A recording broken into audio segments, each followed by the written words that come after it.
Hi, ako nga pala ang inyong sales consultant dito po sa Mitsubishi Abad Santos, Jet Barajas. Quick review tayo ng Expander Cross. Tara, samahan mo ako. Ito na nga guys, ating 2025 Expander Cross. Bali ang kulay nito guys is sunrise orange metallic with two-tone black roof. Ito guys, dito tayo sa headlamps ng Expander Cross.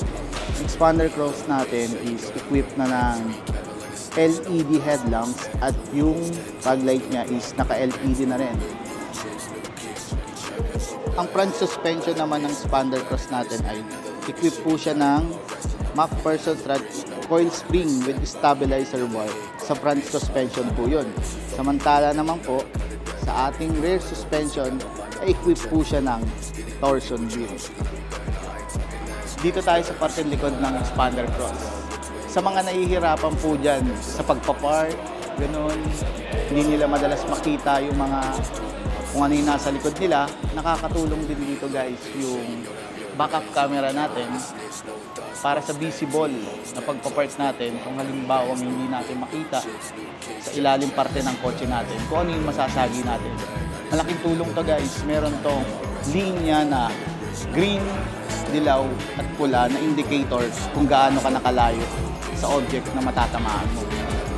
At ang Expander Cross natin guys, equipped din po siya ng 17-inch two-tone alloy wheels at may ground clearance na 225mm. Ito guys, malaking tulong to pagdating sa ating visibility kapag tayo po ay nagdadrive, ay may additional na turning signal light sa ating mga side mirrors. Kaya kapag nag-turn left and right ka dyan, more visible ka sa kalsada.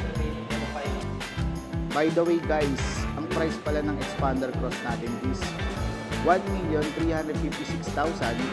sa cash price po yun. Kapag mag-a-avail ka po ng financing naman po, ang down payment niya is 62,000. Ang monthly naman niya for 5 years is 27,668 to be exact po. At ako ang inyong sales consultant, Jet Barajas, dito po sa Mitsubishi Abad Santos.